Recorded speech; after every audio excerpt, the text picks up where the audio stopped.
My name's Michele Beccarelli. I was born in the Bronx and raised in the Bronx and later moved to Queens, Astoria.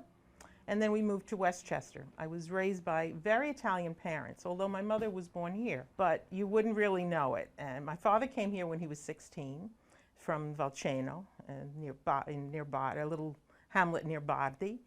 And the other side of my maternal side are also all from Borgo Valditaro. And I was just raised in that culture and a lot of tradition. We lived, when I grew up, in a four-family house, and my grandmother was across on the other side. So we'd always run back and forth on the back porch. She would do things like make torta and all the Italian specialties, and we would watch her do it, and she would teach us how, and to this day we still make these traditional things. And if you talk to any Italian family from our area, everybody has their torta recipe, and everybody's is the best. So we enjoy that, and we enjoy the traditional things. My mom was raised on 59th Street between 1st and 2nd, just under the bridge. She lived, that was the Italian enclave. When they all came from Italy, that's all where they went to stay. And my mother became the historian, not only the family historian, but the historian of the area. She knew all the families. If I would ask her about a family, she would be able to tell you who they were, where they came from, who was related to them, all of that. But she grew up, she was born in 1925. She remembers when the Depression came. She remembers when she saw some of those Italian families on the street with their furniture. And she couldn't understand what happened to them, why are they there? My grandmother, who made things, my grandfather worked in the restaurants. They all worked in the restaurants in those days. My grandfather was a chef. He worked for Longchamps for many, many years. And my grandmother kept things going, and she was she used to call it the skipa. She was the person who cleaned the hallways and so forth. And I guess they got a cut on the rent. And so she was always tight and had a little bit of money. And she would go in the grocery store, and they were all Italian, they're the same area, and she would buy a loaf of bread and a big piece of cheese for these people that were on the street and just hand it to them with the little kids there who were hungry. My mother used to tell us stories like that, so when I say I was raised in this stuff, I used to hear these stories over and over about all of the people that were around and how she grew up and she worked. She ultimately went to school to become a dressmaker and a pattern designer. She ultimately even designed dresses that were on the cover of Vogue magazine. She designed dresses that appeared in a Broadway play. So she was very talented, but she started to do that when she was 5 or 6. And she would go down to the button store, and the gentleman there would show her how to make the handmade buttons that were, covered in the same fabric, stuff like that. She had a brother who was younger, and she had 2 sisters. My grandfather, who was from Borgotaro, Compiano actually, but that's all under that area, had married before, but his wife died soon after childbirth, so he had 2 daughters over there. So my grandmother here worried about bringing these 2 girls over from Italy, and was always after my grandfather about, they'd send them stuff. My mother always talked about making the pacchi, and the pacchi were, cardboard boxes full of clothing and chocolate and pencils and whatever they might be able to use. And they would sew the outside of this box with linen. My mother would sew up the boxes and address them and send them off to Italy, and they would send Paco after Paco. When we went there, after I married and I met my husband, who's from Borgotaro, we went to see family there, and we went to see some of these people who were the recipients of these pacchi. And when they saw us, my sister and I, they started to cry, and they said, how many pacchi?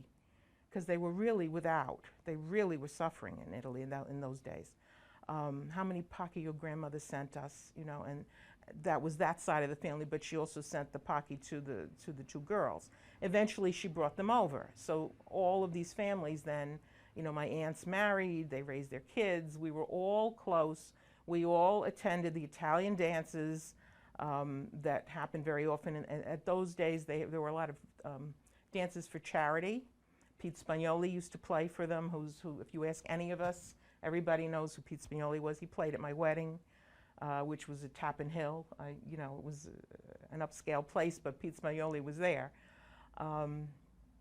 So it was an interesting time. My mother raised us to be very Italian, to carry on the tradition. So as a consequence, I'm very Italian. I raised my daughter that way. She went to college and studied Italian. She became a teacher. She was hired to start the first curriculum of teaching Italian to first graders in the New Rochelle, in a New Rochelle public school. So she did that. It was great fun because she'd come home and we'd talk about, okay, what are you going to teach the kids today? Obviously, they weren't going to be fluent, but by the time the end of the year came, they were, making sentences, and they knew a lot of vocabulary, and it was really nice to see that kids in a multicultural school were taking Italian, and the curriculum was strong because she would speak only Italian in the class, I think twice a week or 3 times a week. So it was really a forced learning, and at the end of the year, the parents were thrilled. And she did very well, and so my daughter her heart is in Italy, and in Borgotaro in particular, and we hope to visit there this summer, and I think she's going to join us with her son. Hopefully, we haven't made all the plans yet, but that should be soon. And I went to Catholic schools throughout. I started to sing when I was 7.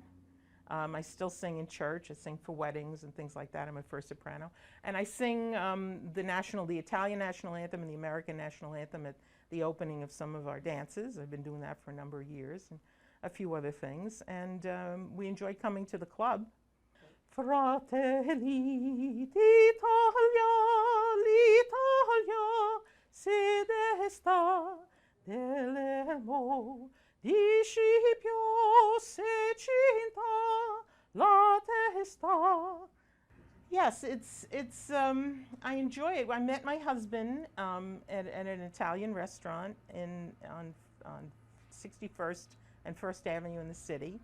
I was 19.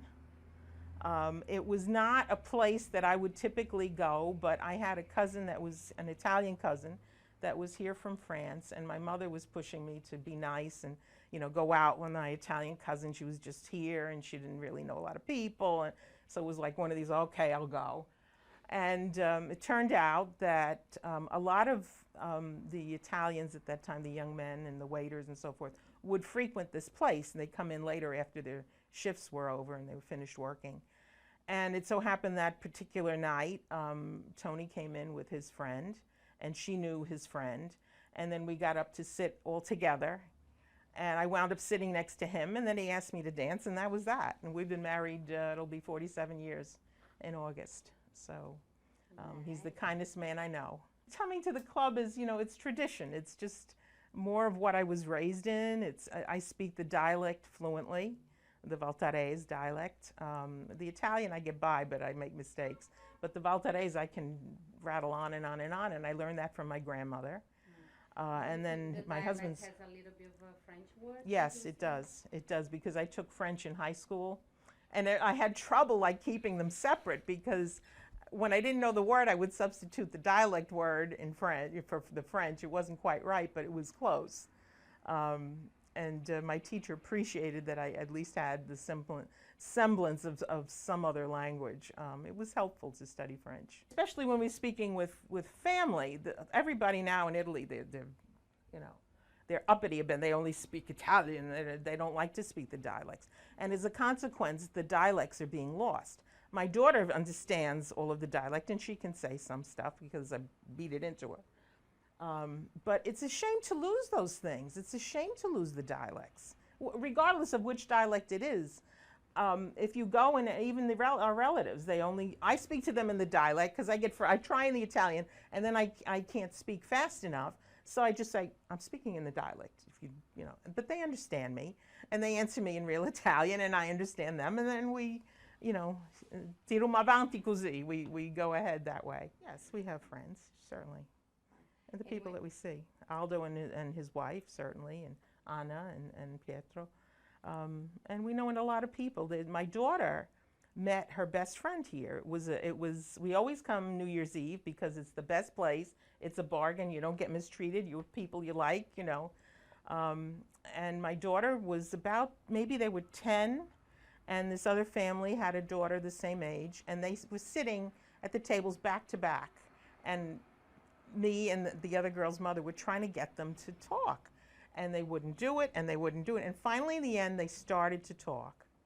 And they became friends. And then the following summer, I think it was, Christina went to the pool in Bedonia, which is just the next town over from Borgotaro. And she was in the pool, and she used a foam board that you swim on. So Christina heard this other little girl say, "Mommy, that girl took my thingy." And of course, hearing it English in Italy when you're a kid was like, "Whoa, who is this?" And so she realized that who she was, that she had met her at the club, and they're lifelong friends. They're like sisters now. You know, she was her maid of honor in her wedding. So they've been lifelong friends, and that started at the club, you know, and there are things that I say to my daughter, or even Pal, or I'll say something to my daughter that's funny, that's the dialect, and she'll be hysterical, and then what she'll do is she'll share it. She'll call up Paolo or send her a text and share whatever the funny dialect thing was, and we have sort of inside jokes, and that's not something you can share with anybody. They have to like get the dialect, the tradition, the Italian, the headset of the family or whoever said it, you know. They're great friends. They're great friends. It's the essence of tradition. It's what I grew up with. It's a familiarity and a comfort level that you can't get anyplace else. You're just siamo insieme nostri. You know, we're with our people. And even though I'm American, I was born, you know, I grew up with all of this. So there are certain things that you can talk to these people about that you can't talk to like my American friends because they don't get it. You know, and I'm American with my American friends and, you know, warm and whatever. But there's just things they're not going to get. And even if you try to explain it, it loses in the translation. You just have to know it or be in it or be part of it. So it's just being able to carry that on, you know, to be part of the essence of what the club is about. And it's, you know, there needs to be young people. I'm not sure how that could be accomplished, but the generations are dying out. So it's important that they find a way to carry on some of these traditions and convey some of this stuff so it's not lost.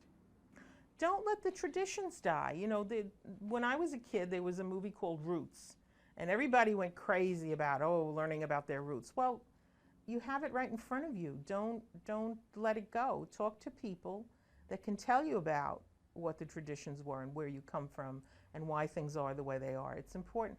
It's amazing sometimes that I find some Americans who don't really understand.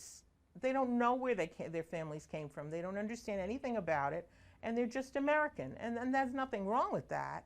But how much richer would their lives be if they understood their roots and understood some of the traditions? Or I have, you know, my cousins who go to visit Italy brought their kids.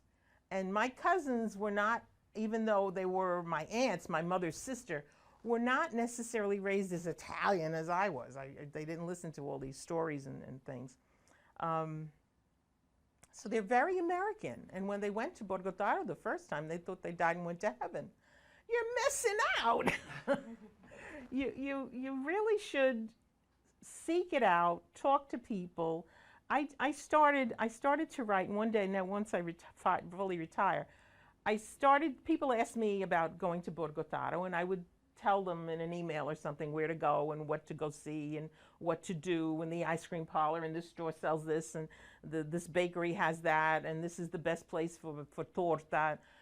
And what I did was I started to accumulate it all, and as I went to different places in that local area, I put this all together. And what I'd like to do, because friends keep asking me for it, so it's not in any great order, but at some point I would like to put it together just as a friendly guidebook to Borgotaro in the area, the Valceno, Valtaro, the places that my family's from.